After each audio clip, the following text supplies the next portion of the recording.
Good afternoon, good evening, good morning. Hey, you have reached the Ian Dubé Show, and today I have the slippery Dexter McCloud, the world's most busiest man, the hardest working man in track and field. Dexter, how you doing? I'm doing just fine. How are you? Man, I'm wonderful. If I was any better, I'd explode, and they'd charge you with a weapons of mass destruction charge. You paint a vivid picture. Thank you very much. Yeah, you know it, Dexter. Hey, you got to have some comedy. So, Dexter, you finally hung up the spikes? Is that what I'm hearing? I have not filled out any retirement papers, but yes, that is true. I'm no longer an active athlete. I'm dedicated myself to the, I guess for lack of a better term, the administrative side of track and field. So, what does the administrative side of track and field really mean? For me, I work with USA Track and Field. I'm an officer with the Athletes Advisory Committee, and our organization is responsible for, honestly, looking out for the welfare of all of our elite and professional athletes, not just those that make international teams like the Olympic teams and World Championships, but all the way down to the grassroots. Every athlete within USA Track and Field, they obviously have certain rights within this organization, and we protect those rights. And in part of that protection, we also give them a lot of advice and consultation with regard to contracts, agents, how to find meets, marketing, the entire scale with regard to an athlete making money in this sport. So let's do a little dial back. Let's get you familiar, or let's get the audience familiar with who you are. So you're from Florida, is that correct? Originally, yes, I am from Florida. Okay. And so you started track when? High school, college, or how's that story? I started my junior year in high school running the hurdles.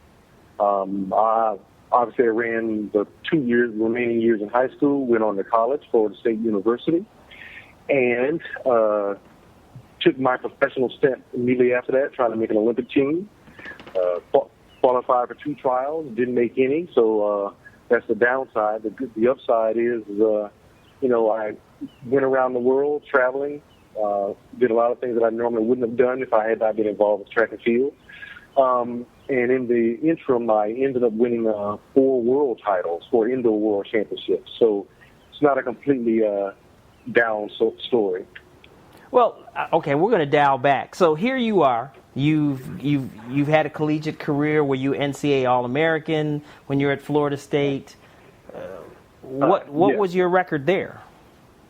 I used to have the the school record until I think Arthur Blake broke it in 1988.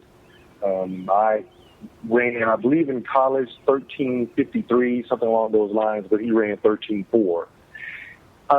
But I haven't dwelled on that in a long time. But yes, I was an NCAA All-American. When I was running, this tells a little bit about how old I am. We were still in the Metro Conference, not AAC. I'm sorry, ACC. So I am the last 4-time undefeated champion within the Metro Conference. So that's pretty much honestly, it's so far back, it's kind of a blur for me, but I had a pretty good time in college. Now, when you were running in college, who were the household names? Who were the big dogs in track and field in your sport, your event? Oh, well, in my event, I think everybody will recognize Ronaldo Nehemiah. He's, without doubt, probably one of the premier hurdlers of all times. And then, of course, there was Greg Foster. And honestly, I ran against guys who were like Willie Gault. I think everybody will recognize him, a former player with the Chicago Bears. He ran for Tennessee. And even though he was SEC and I was in Metro, we still crossed each other's paths. Chris Pearson, who was a teammate of Ronaldo Nehemiah. So those people I ran against week in and week out. So compared to now versus then, what metamorphosis has happened in hurdling? Was it the density of the competition, where was it day in, week out, it was anybody's race, or was there someone that dominant? Well, honestly, I think, and this is only me saying this, I have had these conversations with other hurdlers, and so I'm going to sound like an old timer, but back in the day, hurdlers actually, we wanted to run every weekend, and we didn't care who was in the race. We actually thought that it was good for the sport to beat each other up. And it's not just hurdles, but I see that now in other events. Athletes, and I wouldn't say they avoid each other, but they don't run against each other as actively and as often. And I understand why. One, because there's more money involved. So if Usain Bolt ran every weekend, then the product gets diluted. So I certainly understand why people don't run as much. But that's one of the biggest changes that I see is that athletes are a lot more selective about when they run, in and out of college. Would you say so? There is really no active rivalry? Is that kind of is that where the turn happened in track and field, where if I go and watch the NBA, I know there's a natural rivalry between the Knicks and the Celtics, the Lakers and the Celtics. There's those natural rivalries inherent, Florida State, Florida. So track and field is now not engaged anymore in active rivalries like Foster versus Nehemiah. I mean, I realize that there's a lot more money involved, but where is it now that week in and week out, as every athlete is taught, or every athlete has that intrinsic desire to be number one? So now it's number one with, what do you want to call it? It's number one with some type of category. Well, honestly, I haven't seen a good old-fashioned rivalry. When I say a rivalry where one athlete, I wouldn't say hate each other, but they're not necessarily that friendly towards each other. I haven't seen that in a long time, probably since maybe even the Michael Johnson era is probably the last time that I can think of it. I would have said LaShawn Merritt and Jeremy Werner, but I don't know that they have a feeling one way or the other. I just know that those are the two highest profile athletes that I think that I've seen run against each other in a while. But is it a rivalry? Do they have some type of antipathy towards each other? Honestly, I can't say. But I do know, for example, when we ran, for example, and I forgot to mention certainly Roger Kingdom, while we weren't unfriendly towards each other, there wasn't a whole bunch of buddy, hey, how are you doing going on. We knew that we wanted to beat this guy, and we sort of felt like we had to run with a chip on our shoulder. And I'm not saying that like it's a bad thing, but I feel like the athletes today, it's not so much I want to be number one, but I want to make this money. And I'm certainly all about making the money for the athlete. But I think the edge has come off just a little bit, because I see a lot of guys hand slapping and saying, hey, how are you doing? What's going on with you? And then there's certainly nothing wrong with that. But then in my mind, it's pretty hard for me to get up and go as hard as I can against someone who's a friend. Now, that's just the competitor in me. A lot of people aren't like that. And don't get me wrong, when I ran track, it wasn't as if I hated these athletes. It was just for that 2-hour stretch from the time I warmed up until the time I ran, there was nobody that I wanted to talk to. I didn't want to be around my family. But as soon as I crossed the finish line, hey, I'm fine with it.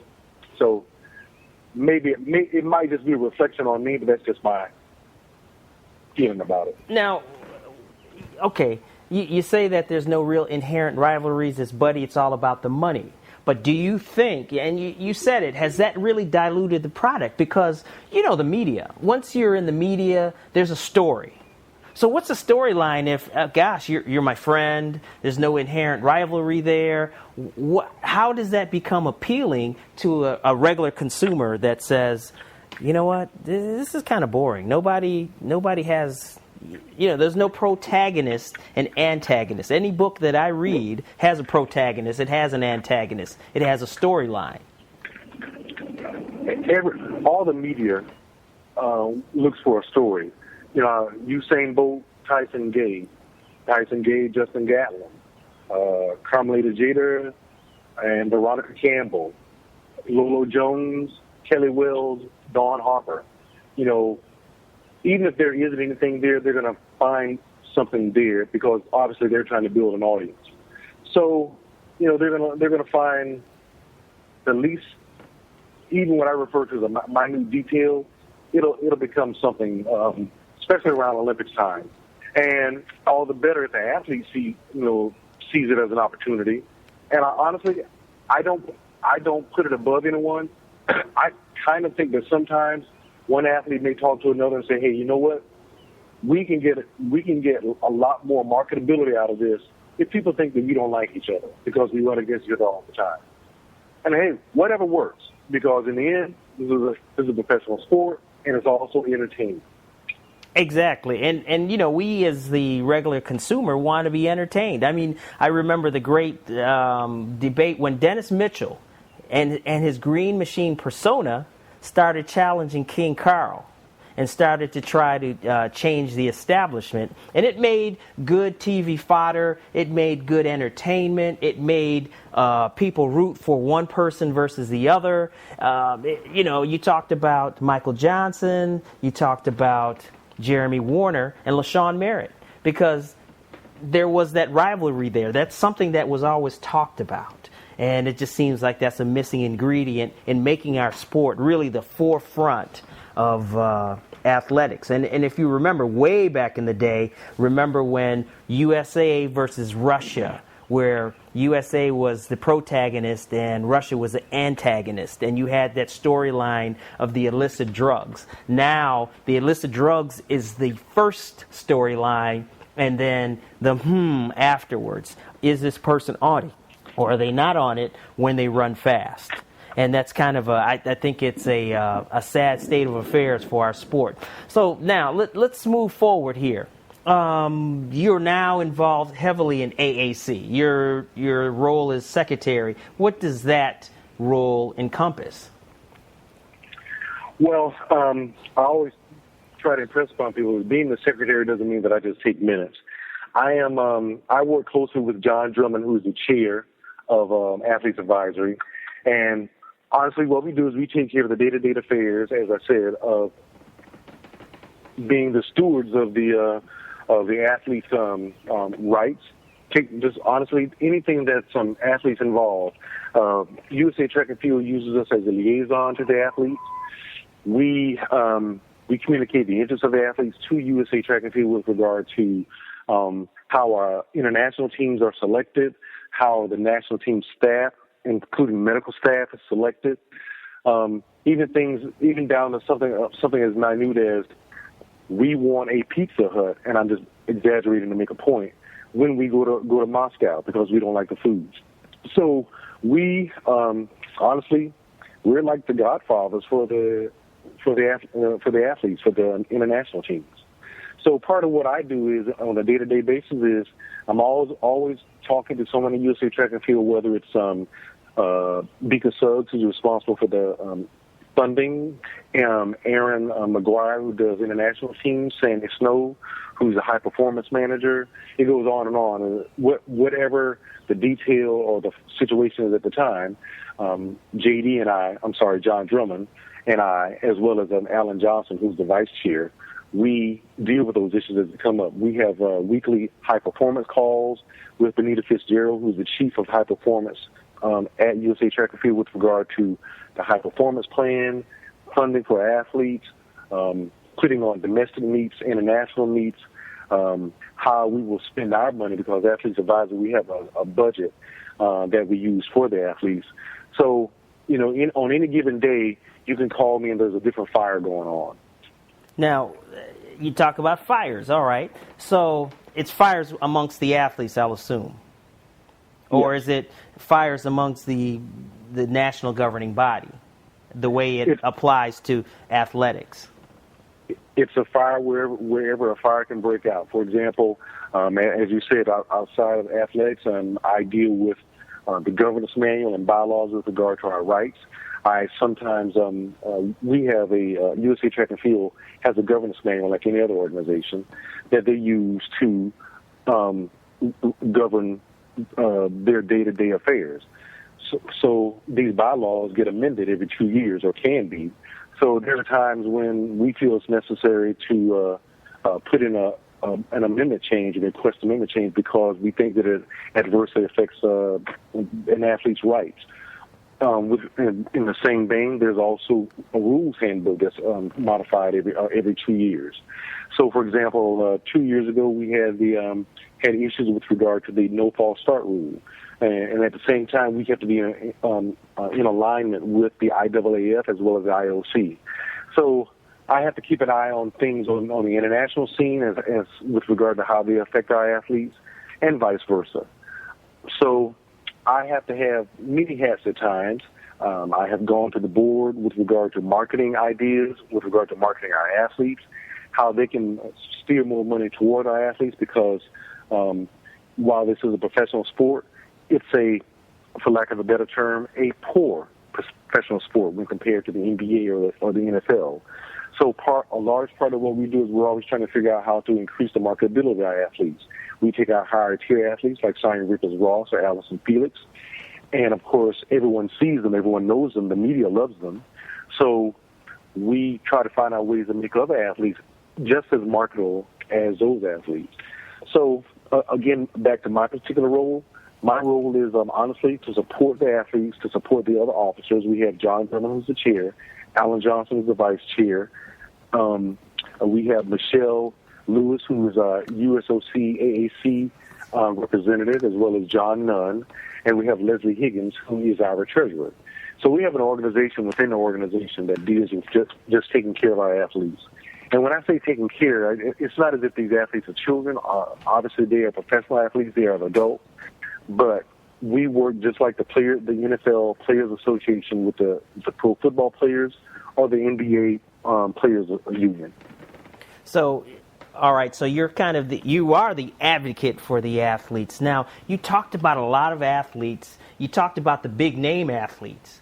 Now, what is it that you're doing for the up and coming? So, the NFL has this rookie camp, rookie symposium. They bring in the athletes. They go over this rookie symposium. You use a couple former football players. Michael Irvin has been one of the spokesmen for the NFL that talks with the rookies. Now, is that something that happens as the athletes transition from the NCAA setting or NAIA setting and then transition into a professional athletic career? We have something that closely follows that paradigm. We refer to our rookies, if you call it that, as our immediate post-collegiate athletes. Our definition of a rookie is any athlete who's within 2 years of their last season of collegiate eligibility. And yes, we have standards, and any athlete who has run an A standard, and I can get to that in a moment. Any athlete who is running a standard, we invite them to any event that we have, and the biggest event that we have is at the annual meeting. We have a rookie symposium where we teach our athletes what it means to be a professional athlete, how to find agents or how to let agents find you, what it means to run in Europe versus the United States, what it means to make an international team, things of that nature. Everything that an athlete would need to know, we cover in the rookie symposium. And in addition to that, after every international meet, for example, the Big Three, the World Championships, Pan American Games, or the Olympic or the Olympic Games, we, the athletes advisory, we put on what's referred to as an athlete retreat sometime between October and December, where we get everybody on that team and we will take them somewhere. Just pick a city. We vote on it. Now, obviously, we figure out if it makes good financial sense. And we have more educational courses, more advice. We have people like Carl Lewis, Maurice Green, other athletes from the previous era come in and speak to them about being professional athletes. So yes, we have covered that from A to Z. We have obviously doing not just athletes who are running during the current era, but we also have the USA Track and Field Alumni Association. So from the cradle to the grave, if you will, we take care of our athletes from the time they get out of college to to the time they decide they're not going to run anymore, and this is the last time on the podium. So now, here I am. I finished my collegiate athletic career. What is the determining factor, or what decisions go into play that say I can make it at the next level? What would you advise me as the advocate for track and field if I decided, hey, I've had a pretty good collegiate career? Is it in my cards to move on and try to be an international or a professional athlete? Well, honestly, it's a lot more scientific than you would think. For example, the NBA and the NFL, honestly, an athlete plays these sports, and they just decide that, hey, I want to be a pro. And obviously an agent has talked to them, I believe, or maybe a coach has talked to them and said, hey, I think you have a chance at the next level. So they declare themselves for the draft. And then, obviously, if a team likes them, thinks they're good enough, and they've gone through these combines or these evaluations, a team says, hey, I think this guy can play the next level of this girl, and I will draft him to play on my team. However, within USA Track and Field, the system is slightly different. We don't have a draft. But we do know with a certain degree of, with some degree of certainty, if an athlete can compete at the next level. We know this because we have historical data. For example, we believe that most athletes who are very good at the world junior level will probably be able to excel if they have not gotten into college yet at the NCAA level as well as the Olympic level. So we have tracked athletes. We have, I would say, 10 years worth of data. And so we have... and when you say who, can you clarify who is we? We, I would say USA Track and Field, specifically Duffy Mahoney, who handles high-performance evaluations for USA Track and Field. So, and honestly, this is driven by USOC funds USA Track and Field. Let's get down to it. Medals translates into money. So the U.S. Olympic Committee gives USA Track and Field a certain amount of money. Let's pick a number out of the air. Let's say $2 million. And for $2 million, USA Track and Field has to create a high-performance plan on how to spend those funds. So we can't just take $2 million, because although that sounds like a lot of money to the average person, if you're splitting that between 100, maybe 200 athletes, it doesn't go that far. So we have to get the biggest bang for our buck and spend our money as judiciously as possible. So we will evaluate each athlete, and we will say, is this an athlete that we think will make a team, and not only make a team, but will win medals for us? And not only will they win medals for us, will they have longevity in the sport? So we, meaning USA Track and Field, specifically Duffy Mahoney, has this data, and he says, I will look at, and I'll pick on Allison Felix, for example. Allison Felix, from the time I believe she was in the 8th grade, she always excelled. So obviously not only college recruiters were looking at her, but USA Track and Field was looking at her. And at some point, she was so good that someone said, you know what, we believe that you can turn pro right now, even before you go to college. So she made the decision, her and her parents, her support group, and said, hey, Allison will turn pro right now because she is just that good, and her window of opportunity is now. So USA Track and Field, believe me, I believe, played a part in that decision. Not necessarily that they spoke with Allison, because they can't because of NCAA regulations.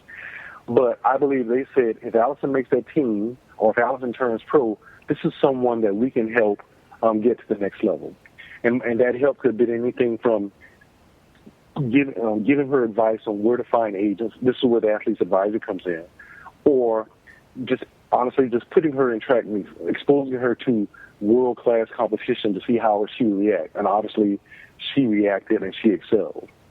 So that's an ongoing exercise for Duffy Mahoney at USA Track and Field. So, Benita Fitzgerald's high-performance department in general. So Duffy and Benita and maybe whatever resource they're using, they're evaluating the next up and coming. So like any other good organization, you're looking for the next Allison Felix, you're looking for the next Tyson Gay, because obviously they are now getting up there in their athletic careers. And historically, 2 Olympic Games is pretty much the most for most people, or Olympic athletes. So now you've got the championships that are coming up sometime in June, and middle to late June. So who are the athletes to look out for? Who are we looking at? Who's looking good at this point?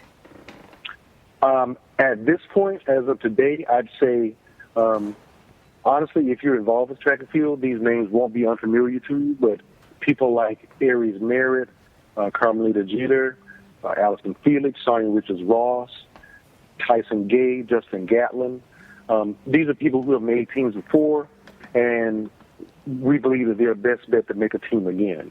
However, there are also a lot of athletes who you may not have heard of if you're not fully vested in track and field, but people like myself, we're track junkies, we do know who they are, and they're relatively young. But, for example, Queen Harrison, Lolo Jones is a household name right now. I'm drawing a blank. I can't believe this. But Maurice Mitchell? You're right. Montiel Mitchell, Maurice. So the list goes on, but then there are people, like I said, there's 115 to 130 athletes. So, there are going to be a lot of old people, relatively speaking, but there are going to be some surprises. So, that's the good part about going to track meets, because, I think the average person says it's a track meet, it's a race, but there's always the story within the story. So now, if you were a prognosticator looking into this globe, crystal ball, who do you predict is going to have a breakout season this year? So we're going to make you Jimmy the Greek. Honestly, there are a lot of good hurdlers out there, but I think Queen Harrison is going to shake up the world. Kelly Wells is going to cement her place on the podium. She's already gotten the bronze medal at the last international the Olympic Games. So people like that who are on the cusp, they're just going to make another leap, I think. Kathy Behringer, she got a bronze medal in the high jump. And this girl is, I believe, just a junior in college now. I'm predicting big things. But at the same time, let's not forget, and I don't want to call her the old lady, but Shantae Lowe always seems to come out at championship time and perform her best. Well, so I know Shantae probably won't be competing this year because she's having another baby, so she won't be competing. Okay, so much for that prognostication. Yeah, so if that happens, I got to give her everything in the world. She can jump with baby. That would be rough. But, the good thing about her now is she's actually coaching at Grayson, and it was great watching her at the high school track and field championships this year up in Jefferson. Now, on the same prognostication, who do you think is going to, on the contrary, who's on the watch list? Who's on the precipice of retirement? Who's Father Time calling their name in your view? Well, it's funny you should mention that. I live here in Atlanta, Georgia, and I think it's 2 Atlanta athletes that one has already declared that this might be his last Olympics, and that'll be Terrence Trammell, and his teammate Angelo Taylor. Angelo hasn't said anything about retiring, but there are a lot of guys who are running fast, and I just feel like there's something else Angelo's ready to do. He's done everything that he can do, I believe, or he wants to do in USA Track and Field. So Terrence already owns several businesses. So, and I'm not saying the hunger isn't there, the fire isn't there, but he's already looking to open up his horizons in other areas. And I think he and Angelo, they came in together, and I think they may want to go out together. And I think it'll be even cooler if they go out on top. So, obviously, Father Time plays. Now, as an athlete who just recently retired, what was the determining factor? What said, you know what, I'm hanging it up? What went through your mind when you made that decision? Well, a couple of things. One thing that I've always told people is, at least for track and field athletics, I don't think our athletes lose the ability to run. Clearly, younger athletes will probably press them more, but I think part of it is athletes just get tired of sitting in the ice tub. It's if you want to call it father time, it's just running track, practicing every day is a grind. And sometimes when you grind every day, then you find yourself facing injuries more often. I myself, I was lucky in that respect. I didn't have a lot of injuries, so that didn't play as much of a factor. In my case, after winning, in my case, 4 world titles, I just didn't feel like there was anything else that I needed to prove, and I wanted to go out on top. I didn't want to be like an old boxer and get knocked out. So you were protecting your image, your brand, as you want to call it. Sure. When people Google me, I want them to Google and say, "Hey, he ran and then he ended like he wanted to," much like Barry Sanders. Instead of he was a punch-drunk hurdler that at the end of his career lost more than he won. As we always say on the bus where we're coming from a track meet, I didn't want to be the old man at the club. Well, I don't know about that because I see a lot of old men at the club when I go watch some of these track meets. I mean, at Penn Relays, I've seen guys out there 100 years old running the 100. So when I get home back on Monday and I hear anybody gripe about, man, I'm sore, I'm tired, I said, man, I just watch a 100-year-old guy run the 100 at Penn Relays.